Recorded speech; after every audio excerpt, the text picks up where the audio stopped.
So let's talk about this problem.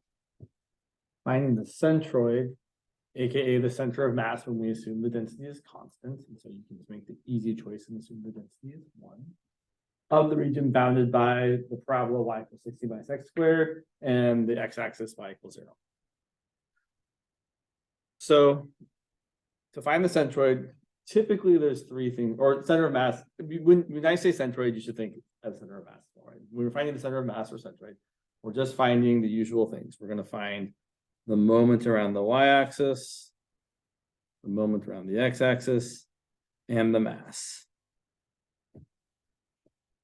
Now, one of these things we don't have to do any work to find. I want to point out that specifically the moment around the y-axis, we can see is 0. We can see that this thing by symmetry is balanced on the y-axis because the density is constant. Right? It's not heavier on the right or on the left or up higher or down low. Actually, that wouldn't really matter. So I should also mention this is what we said. If the density were just a function of y, you could also say the moment on the y-axis was 0 because it wouldn't be right. You would be changing the density as you go up or down, but not left or right. So the left and the right would still balance. But if you don't like that, it's okay. We can see it by actually doing the calculation. So if I'm trying to find the moment around the y-axis, well, again, that's going to be the integral of my lever arm x times my mass, which is just going to be the area of this region, 9 minus x squared, times the density times the x. Question? Oh, yeah, sorry. I was thinking of 9 in my head. Yeah, you're right. Good call. Sorry about that. This here? Yeah. That's mass, okay. Which I tried to write down there. Mass, or when you're thinking of centroids, area. Right, so you're taking the area times the density. So here, and that's a d, not a delta. I kind of wrote it something. If you look at this integral from -4 to 4, you might recognize that what we have is an odd function. And from -4 to 4, the integral of an odd function is going to be 0. It's another way you can justify it to yourself if you like.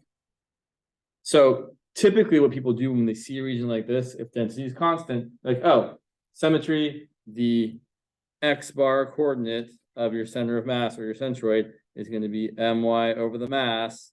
That's just going to be 0 over the mass, which is 0. And usually people just kind of skip doing the work there. On the other hand, the moment around the x-axis is kind of a pain. So to do the moment around the x-axis, you kind of have options. Oops, did I share my screen? Let me make sure I shared my screen. I don't think I was sharing my screen, which will be fine. People can see it on the video there. So moment around the x-axis, you could either use the alternative formula, which is 1/2 the integral from x value to x value of your top function minus your bottom, top function squared minus your bottom function squared. That's one way of doing it. Or you could do it in terms of y and say, well, if I draw this thing horizontally like that, then the distance that my lever arm is y. And so I could say it's going to be the integral of my lever arm y times the area of this strip, which is the right function minus the left function, which is the square root of 16 minus y minus the negative square root of 16 minus y dy from y equals 0 to y equals 16. Either one of these ways will work. So the work I didn't show, right, was solving for x in terms of y, but I think you all can see, right? If I solve y equals 16 minus x squared for x in terms of y, the right-hand side is x equal to the positive square root of 16 minus y. The left hand is x equal to the negative square root of 16 minus y. To me, this first way actually looks easier in that this over here is going to require like a U substitution or something. U sub with a back sub. Whereas over here, we can just multiply this out and get 1/2 the integral from -4 to 4. 16 squared is 256 minus 32x squared minus plus, sorry, x to the 4th. And then it's not pretty. We can do the thing where we double it and go from 0 to 4.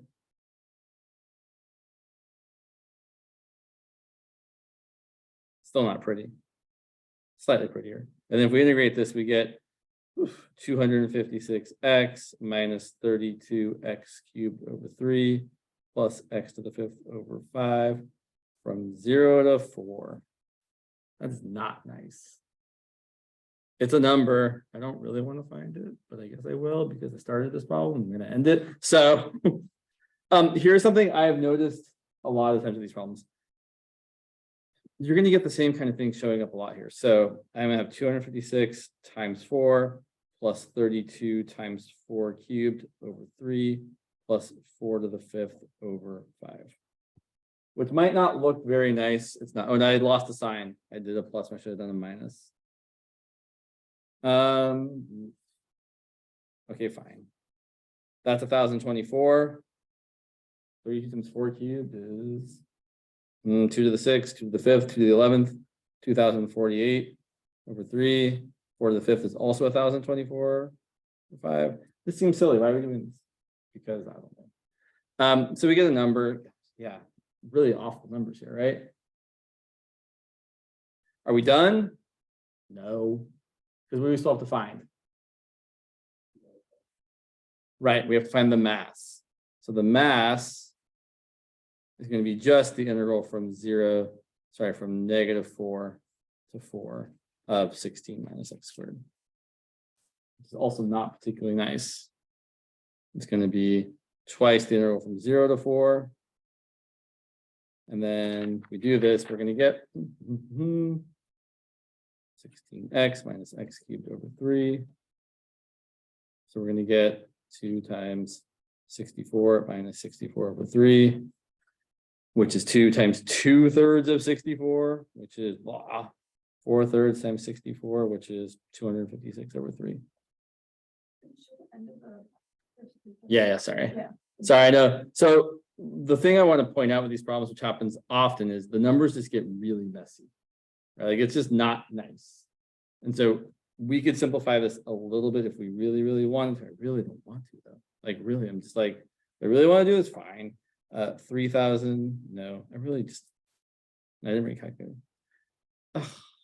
So our our y bar coordinate would be whatever this gross number is over here, divided by 256 over 3. This is terrible.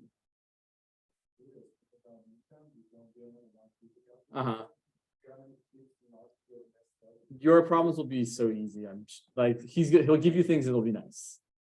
I'm not like, Gorski is known for giving easy, so I wouldn't worry about it too much. He's not going to give you anything that's too heinous to calculate.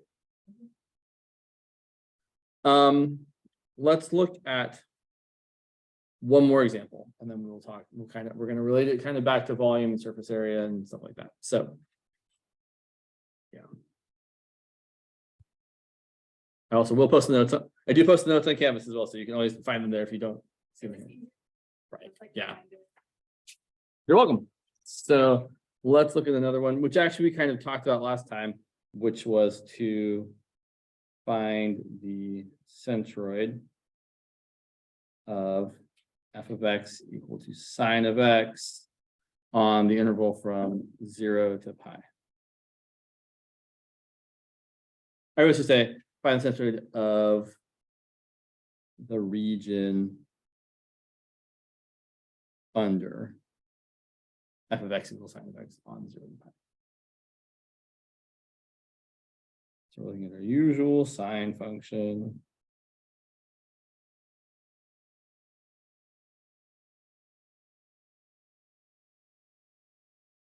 And even though we don't have symmetry about the x-axis, we do have symmetry. So in the same sort of way in the previous problem that I said x bar was equal to 0, here it is perfectly fine to say that x bar is equal to pi over 2 by symmetry. Oh, well, no, centroid. I said centroid, which means we get to assume constant density, or really just that we're doing area. All right, but we still need to find the y coordinate. My guess would be that the y coordinate is going to be lower than halfway up, right? Because sine has a height of 1. If it were halfway up, right, there'd be kind of more area on the bottom and less area on top, and it wouldn't really balance. So I'm guessing my centroid is probably going to be somewhere like down here.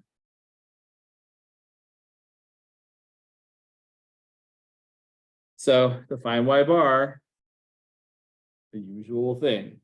So we're going to find mx, which is going to be 1/2 the integral from 0 to pi of my top function squared minus my bottom function squared. You could not do this one the other way. So there's no way I could do this moment around the x-axis by thinking of a horizontal strip. Well, that's not true. It's probably possible. It's probably just really, really terrible.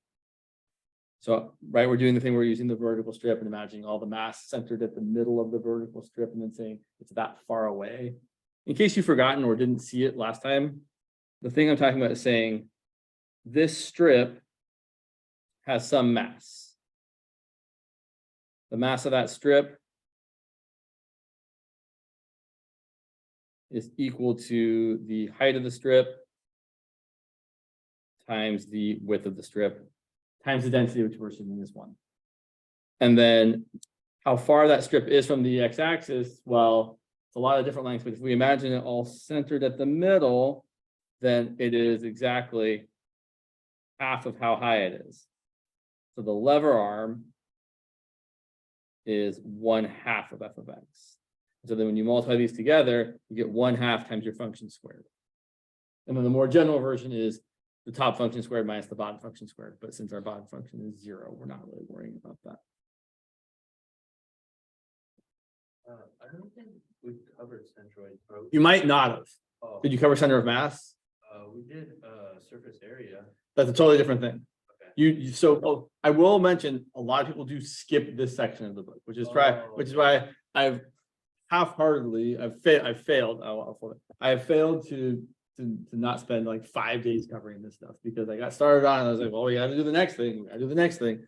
So this might not be super applicable to what your class has specifically done. That said, this topic typically does come back in 21D, and it's good to have an idea of what's going on. Another student of mine who was helping with his 21D was talking about how they talked a lot about moments in 3 dimensions, and then their test had a moment in 2 dimensions on it. And he could have figured it out, but he really struggled with it because he hadn't really seen that because his 21B class didn't cover it.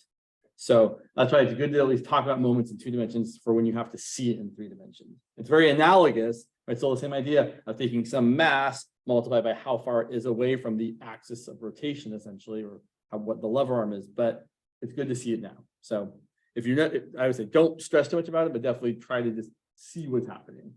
So we're going to multiply right with the lever arm times the area, and that's exactly what we're getting here: 1/2 times sine times sine. 1/2 of the function times the function. And then, how do we integrate sine squared? Dun, dun, dun. We have to use a trig identity. Sine squared x is equal to 1/2 of 1 minus cosine of 2x dx. Or people often write it as 1 minus cosine of 2x all over 2. What do you mean the other one?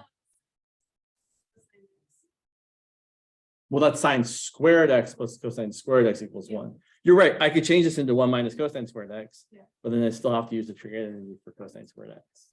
I should say, the way people usually integrate sine squared x is by using this trig identity.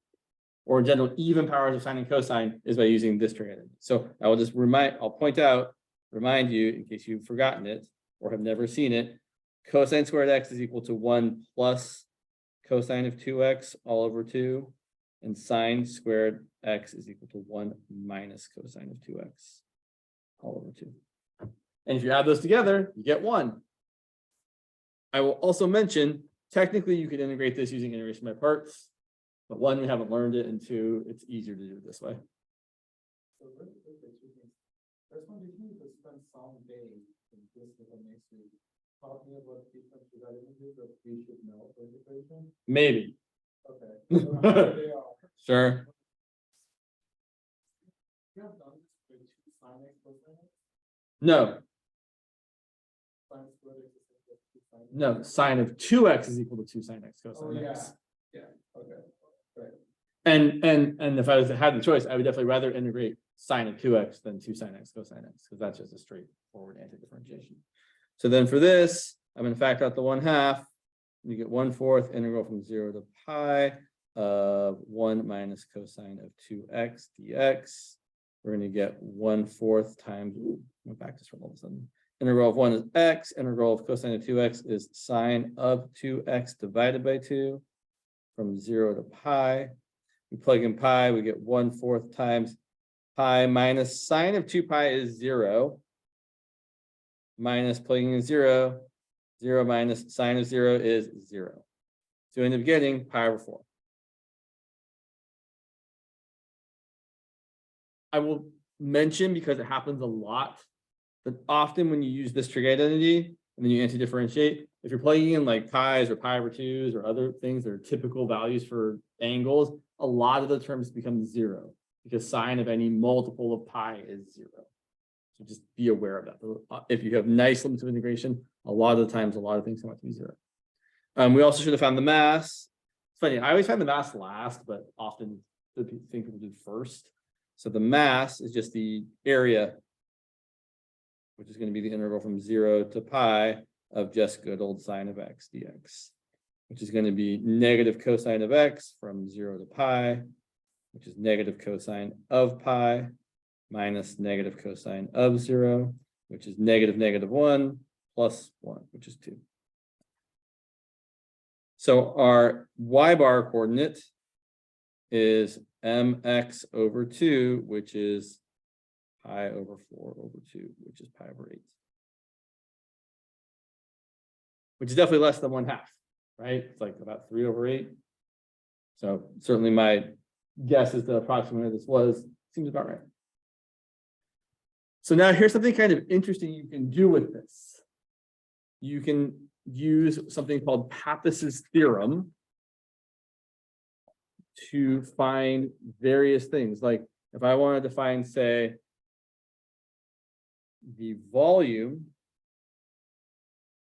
of the region between y equals sine of x and y equals 0 on the interval from 0 to pi,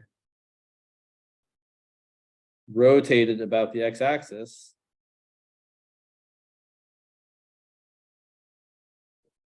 well, one way to do this would be to use the disk method. Right? I know it's been a while, or at least it's been a while in this class. Maybe it hasn't been a while at all for some of your classes, maybe. But if we use the disk method, so we're going around the x-axis, my volume using the disk method is going to be pi times my radius squared dx. Kind of getting ahead of myself there. Maybe I should draw my little slice. Here's my strip. I'm rotating it around.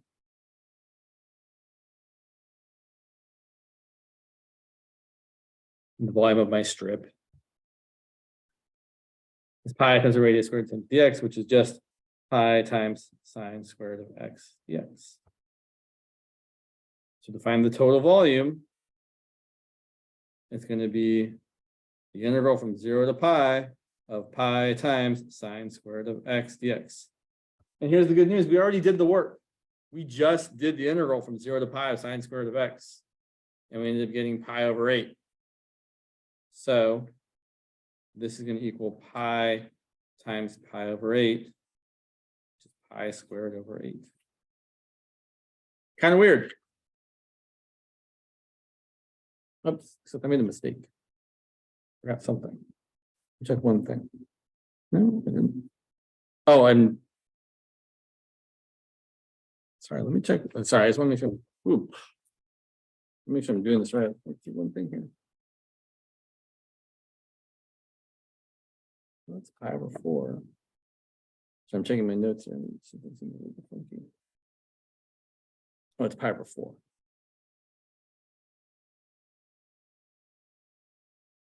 Sorry, I think there's some confusion here. Should be, yeah. So that should be, sorry, it should be, let's look back at our work here. This integral, oh, 1/2, that's the high. I see. So we calculated before in the previous problem, 1/2 times the integral of sine squared. And 1/2 times the integral of sine squared was equal to pi over 4. So multiply both sides by 2, then the integral of sine squared should equal pi over 2 or 2 pi over 4. Sorry about that. That should be not that. Pi times pi over 2, which is pi squared over 2. And here's what Pappus's theorem says, that you can take all of this area and kind of pretend like all of that area is how far away the centroid is from the axis of revolution. So that centroid there, which we just located, right? Our centroid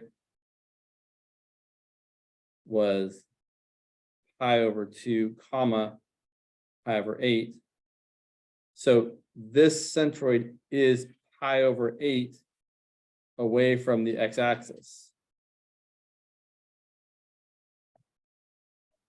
And what we can do is we can say, okay, well, we're going to take that centroid. Imagine all of the area concentrated there, and then it's all going to swing around the x-axis and travel a distance of 2 pi times how far it is from the axis of rotation.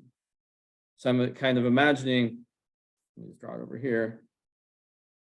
Imagining all of my area right there, and then all of that area centered there, which is pi, sorry, all that area, which is 2. All that area is going to travel that circumference of that circle, which has a radius of pi over 8. So my volume is going to be my area times 2 times pi times my quote unquote radius, which is just my y bar coordinate of my center of mass in this particular example.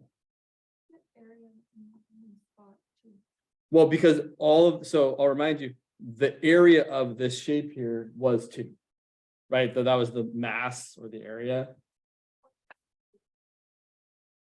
Right there. I'm just using the work we did before. So I'm pretending like all that area is living right there, and then it's all that area is getting swept around a distance of 2 times pi times how far we are from the axis, which is pi over 8. That's going to be 2 times pi over 8. That's going to end up being pi squared over 2. The same volume. So what Pappus's theorem says is that basically you can take all of your area, imagine that it's living at the center of mass, and then however far that center of mass point would travel when you rotated it around the axis of rotation, that will give you your volume. You're multiplying that distance times that area. It's kind of neat. It's kind of weird. Yeah. So generally, if we have a region with a center of mass or centroid located at x bar, y bar,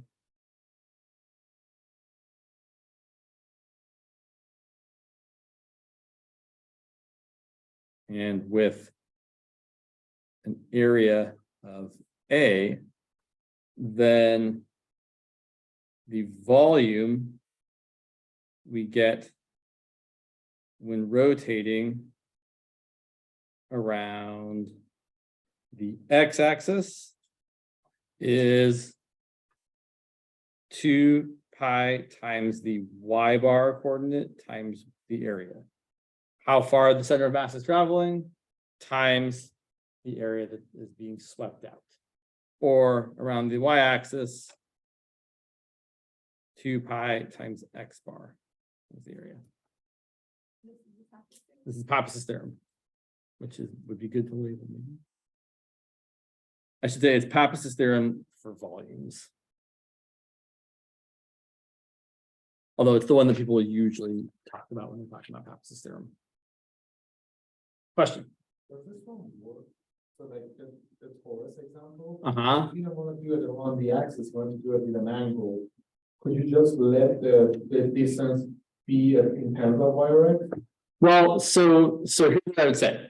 In fact, let's look at the Torus example. So let's say we want to find the volume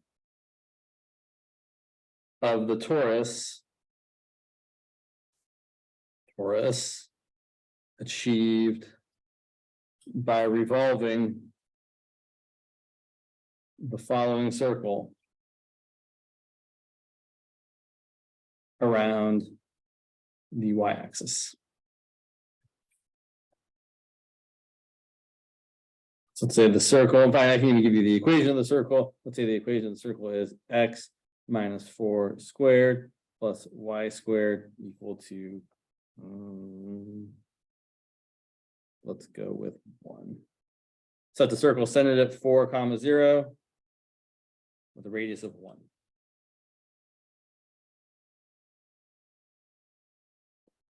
Okay, so if I'm going around the y-axis, well, the great thing about circles, their centroid is their center. So the centroid is definitely located at 4, 0.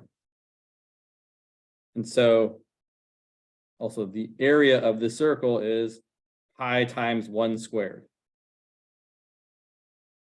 And the distance the circle is going to travel as it goes as we rotate it all the way around is just going to be how far the centroid travels. So that's going to be at the length we're going to travel is 2 times pi times the distance of the centroid to the axis of rotation is going to be 4.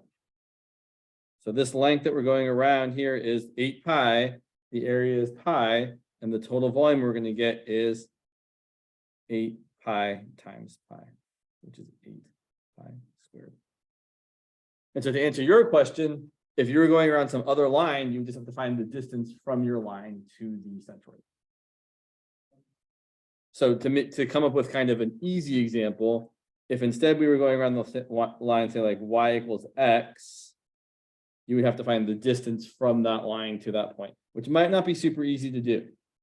It's fairly easy for this one because I can tell you that that point there is going to be the point 2, 2, because the distance should be perpendicular to the other thing. That would require typically an optimization problem to find the point that's closest and then to find the distance between the points. So yeah, so it's not necessarily easy to do. With this example where it's obvious that this is perpendicular to that at that point, you can say, oh, the distance from here to here is going to be 2√2. And then you can multiply 2√2 times 2 pi times the area to get the volume. Right. Right, exactly. So yeah, probably not typically easy. Let's travel back to a surface area example. Yeah. One of these days we'll finally be done with chapter 6, maybe ever. So surface area. We really do need to be though, because we should start talking about other things. So, oh, yeah. Yeah. Okay, none of these. So what I want to talk about surface area is that there is a weird version of Pappus' theorem for surface area, which I had literally never encountered until Manny asked me about it the other day. I was like, oh, there's a thing like that? I'm like, yeah, there is. And so basically you can find for like, let's say we're gonna look at the same torus. So what if I want to find the surface area of same torus, which seems terrible. Right, so over here at 4, 0. It's going to go around. kind of draw it, maybe, sure. You can get, I think you get the idea, right? Right, yes, everybody says yes, maybe. Do I get the idea? Maybe. There is my torusy looking thing, kind of terrible. So if I want to find the surface area of this, what I can do is I can take, instead of taking the area of my shape and multiplying the area by how far the area is going to travel, I can take the arc length of my two-dimensional shape and find how far that's going to travel. So the quote unquote arc length of my circle is just the circumference of my circle. So that's going to be, well, my circle had a radius of 1, so my circumference is going to be 2 pi. And it's going to travel how far the centroid travels. So the distance traveled would be the same distance as before, which was 8 pi, right? My distance that the centroid is from the axis times the circumference. So here we're going to get the surface area to be this 2 pi times that 8 pi, which is kind of funky. Kind of weird. So yeah, I don't love this form. I don't really enjoy talking about this formula because this is not kind of, usually finding the arc length is weird and finding the centroid of the arc length is super duper weird, and it's definitely something we don't want to spend time talking about because it's bizarre. I knew you were going to ask that question. So how could we have done this with, so how, if I want to find the surface area of this, okay, then so we might abandon ship here because it might start to suck. But let's take a look at least setting up how we would find the surface area of this shape. So very typically, we find the surface area of some arc length revolved around an axis of rotation. And I'm going to start with just the right half of it because it's going to be easier for me to draw. So I'm going to think of rotating this shape around the y-axis, and I want to find the surface area of this. What I'm going to do is I'm going to take this small segment ds, and I'm going to think about how far that ds is going to travel. So ds is going to travel, well, it's going to travel in the circumference kind of shape. So ds is going to travel, if I call this how far it is from the axis, then my surface area is going to equal 2 pi r times that length ds. Couple things. In this particular example, my r is, what's my r? It's x. It's how far to the right we are. And ds is the square root of 1 plus the derivative of your function squared. And your function might be a function of x, your function might be a function of y. Kind of terrible. I don't know. It doesn't have, so the real answer is it doesn't ever have to be either. Typically, you can do surface area with either variable using either formulation. Here's what I mean by this. So this circle, I said its equation was x minus 4 squared plus y squared equal to 1. And if I solve for y squared equals 1 minus x minus 4 squared, y equals plus or minus the square root of 1 minus x minus 4 squared. So then I can take the derivative of that, and I should say, right, so this right half, oh, nope, yeah, it's kind of problematic the way I've set this up, but it doesn't have to be if I draw the whole thing. Yeah, but it's a funky question though. I don't know if I really like it. Or we could go in terms of x. No.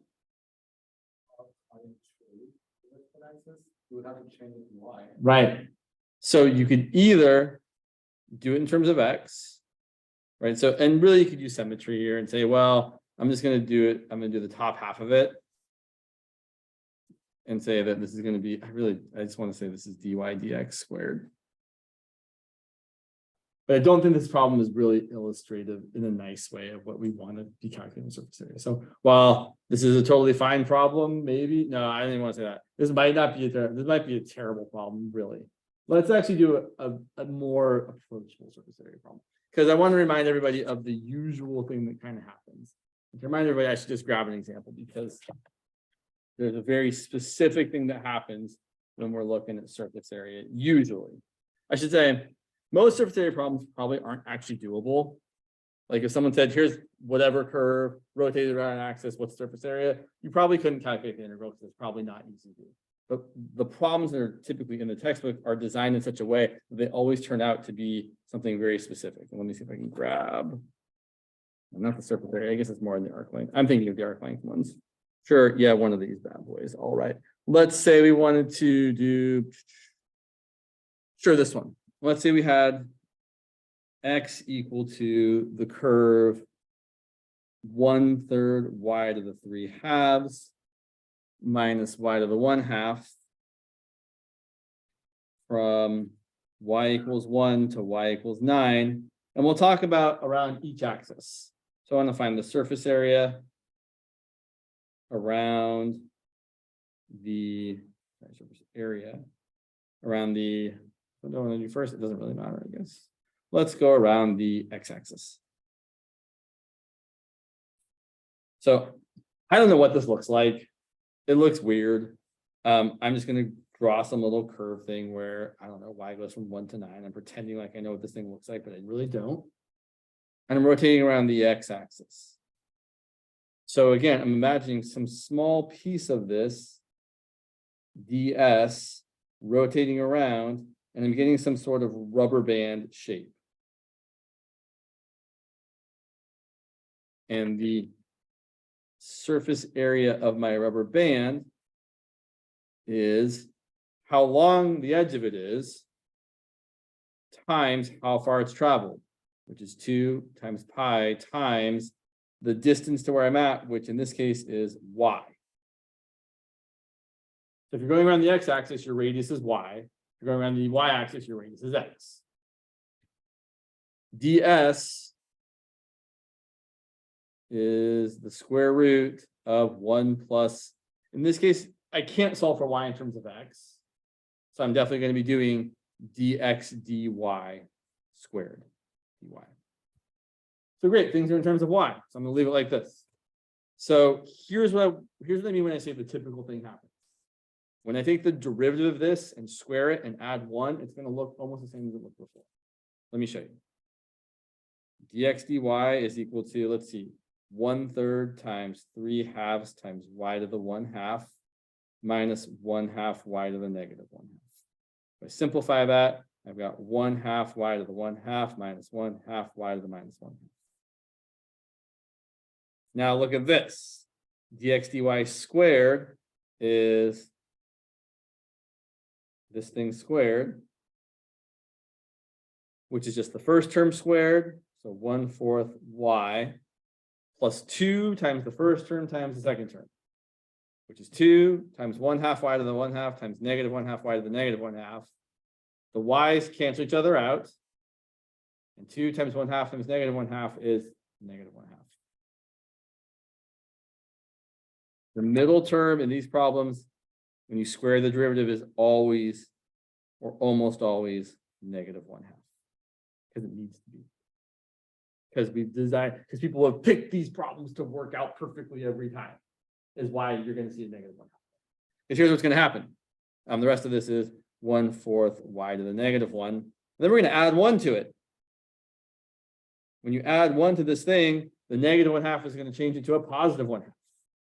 So we're going to get 1/4 y plus 1/2 plus 1/4 y to the negative 1. And then check this out. I know how this factors. You do too. This factors as the same thing we had here, except the middle sign has changed from negative to positive. So I'm going to factor exactly as 1/2 y to the 1/2 plus 1/2 y to the negative 1/2 squared. That is why these problems are designed this way. So then you take the derivative and square it and add 1 to it, the middle sign changes, so you can factor it really easily as something squared. And then when you take the square root of all that, it works out nice. So to find the actual surface area, it's going to be the integral from y equals 1 to 9 of 2 pi times y times this without the square. 1/2 y to the 1/2 plus 1/2 y to the negative 1/2 dy. And then we could do it. It's not too terrible. I would distribute the 2, so the 1/2s cancel, bring out the pi, and then we're integrating y times y to the 1/2 is y to the 3/2, y times y to the negative 1/2 is y to the 1/2. And then we do the math, we get pi times 2/5 y to the 5/2 minus 2/3 y to the 3/2, 1 to 9. Then we plug in and we get some gross numbers. 2/5 times 9 to the 5/2 is 3 to the 5th, which is 243, minus 9 to the 3/2 is 3 cubed 27 times 2/3 is 18. And then minus, plug in 1, you get 2/5, plug in 1, you get 2/3. No one should simplify that. 9 squared, that's 2 to the power of 3, and then you have it by 2. Thirds. 2 to the power of 3 times 2, right? Is that 5? Which one are you talking about? First y, I saw it 3, but it's a 5. 2/5 y to the power of 5 2.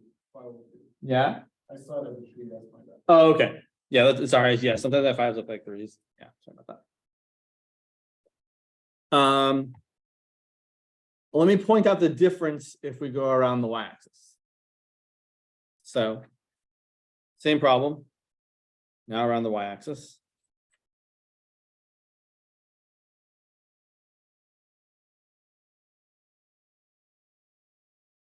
So we're taking the same little ds, and now we're revolving it around this way. So the surface area of my band. Surface, oh my gosh. Can I write the thing I'm actually trying to say? No, I can't. Sorry. Is going to be 2 pi times my radius, which is now x, times my ds, which is the same as it was before. Now, if it was an option, I would solve for y as a function of x and then take the derivative of y with respect to x. But it's not an option. I cannot solve this for y as a function, or at least maybe I don't think I could. Maybe you could. It might be really, really hard. It's probably impossible. That's not the point. The point is, well, the radius is x, but I know what x is equal to in terms of y.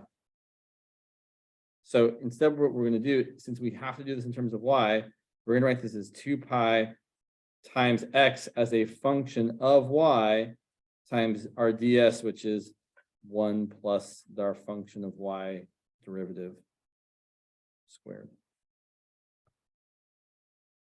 And for some reason, when people do it this way, they tend to write it using this functional notation, where this is not just your variable, but the function of your variable. Whereas when they write it this way, where this is just y or just x, they typically write this using the Leibniz notation, the dx dy or the dy dx. I don't know why this choice is made, but it is typical. You will see this in your textbook, where if this is just the nice y or the nice x, this will be just the derivative dx dy or dy dx. Whereas if this is the function here, they won't write this as dy dx or dx dy, they'll write it as f prime of y or f prime of x. Go figure, I don't know. Just a choice to maybe help differentiate between them. So then the difference here is that our surface area is going to be the integral from 1 to 9 of 2 pi times our function of y, which I guess I should write down over here. Our function of y was f of y equal to x equal to 1/3 y to the 3/2 minus y to the 1/2. So then that's what's going to go in there. We're not going to finish this one because it's terrible. But then the ds part still stays the same. The ds, just like before, is going to be the 1/2 y to the 1/2 plus 1/2 y to the negative 1/2 dy. I will point out that this is totally doable. It's a little ugly. You have to multiply it out. You get some really gross powers of y, but it's definitely manageable. It's just not nice. This exact one, that's funny that I picked the same one you guys did. Does what I'm saying make sense? Good. So generally, if you're going around the y-axis, your radius is x, or what x is equal to as a function of y. And if you're going around the x-axis, your radius is y, or what y is equal to as a function of x, depending on what you're kind of stuck with. Okay. I would say I would do something else, but it's almost out of time. Yeah. So the problems like this when you're finding surface area, it would be a good idea to draw it because some. I think so. I mean, I didn't draw it. This is garbage. This function looked nothing like this, I'm sure. Like if you actually try, I mean, I could have done a slightly better job and said, okay, well, if y is 1, x is going to be 1/3 minus 1. So really, I should, right, if I was actually trying to draw this a little bit better, if y is 1, x is going to be 1/3 minus 1, which is negative 2/3. So I'm like maybe here. And then if y is 9, x is going to be, let's see, 9 to the 3/2 is 27, divided by 3 is 9, minus 9 to the 1/2 is 3, so 9 minus 3 is 6. So when y is 9, x is 6. So maybe, and I don't really know which way it curves, I'm just drawing something. Ooh, this is actually not a, so I will point out that this is not an excellent, so this region probably shouldn't actually be rotated around the y-axis because it crosses the x-axis. So, sorry, the y-axis, apologies. I mean, no one's really paying attention to that, to be perfectly honest, but looking at this now, I can see, oh yeah, this crosses the y-axis, so really rotating around the y-axis is somewhat problematic. Oh yeah, sure. But yeah. So really, except, oh yeah, but yeah. So it looks more like this. That's actually what it looks like. Kind of. After you do rotate the final answer, you get some number. And that number accounts for the fact that half of it is being within the same space. So what I point out, technically this would work if I rotated this around this axis, because since it's not like crossing over, like since it's vaguely 1-to-1-ish, right? Like if it looked like this, I'd essentially be just reflecting it over like this. And then I would have this shape whose volume I could, or not, whose surface area is still, it's fine. It's just weird. So how does it cross itself? Well, so again, imagine we're rotating this around the y-axis, right? So I'm literally just going to reflect it across the y-axis.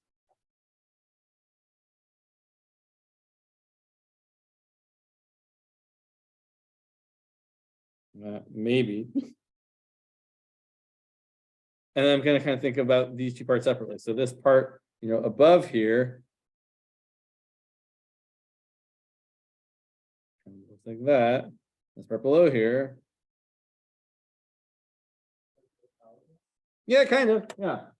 But it's still reasonable to think about calculating the surface area of this, because you don't have the problem of like a region that rotates on itself where you're kind of like cutting itself out while you're kind of doubling the volume in some weird way. That's not so much of an issue here. So I guess I misspoke earlier. Technically, you could totally revolve this around either axis and be fine. It would be maybe, no, I don't think it'd be problematic. It's, I don't know. I wouldn't worry too much about it. It's a corner case. Like it's definitely not something that's going to really come up. So yeah. Could try to say more things about surface area, but so if you wanted to, which you don't, if you wanted to, you could also find the volume of the shape by finding the centroid of this arc length, or the center of mass of this arc length, which is a weird thing to calculate, and then multiplying that by how far it would travel, multiplying the length by how far the centroid would travel. It's weird because to find this, like I looked it up just because I was like, well, how does that work? So if you look in the textbook, I mean, I looked at it really because I was asked about it. There is, if you look at the Pappus theorem stuff, there's a Pappus theorem for surface areas, which says, yeah, that the surface area is exactly 2 pi times how far you're traveling, right? How far is this to the axis to the centroid times how long your arc length is. So you have to find first the arc length, And then you have to find the center of mass or the centroid of the arc length, which is a weird thing to calculate. I don't actually even, there's an example in the book here. It's super funky. I don't like it. I could show it to you, but I really, really, really don't think you need to spend your time thinking about it. So Pappus' theorem for volumes, totally nice. People use it semi-frequently. It might come up on an exam. I've never even heard of the other Pappus' theorem for, I mean, I know it's in the book, like I'm looking at it right here, but I had never heard of it before this quarter. So I wouldn't worry too much about it. But definitely the surface area stuff is neat. But so what I'll say to sum up is talking about arc length or surface area, you should be usually kind of thinking about how it's probably going to be the case that when I take the derivative of this thing and square it and add 1, I'm going to get the whole -1/2 turning into +1/2, and then it's going to factor super nicely as something squared. And definitely, if you look at any of the problems in whatever section this is in, actually it's more the arc length section than the, like if you look at problems like 1 through 10 in the arc length section, all of those examples, except for maybe problems 3 through 10, all of those examples are set up to specifically do this thing, where when you take the derivative and square it, the middle term is -1/2. So if you're looking for extra examples like that, I would encourage you to look there. All right, I should stop talking. It's 2:01.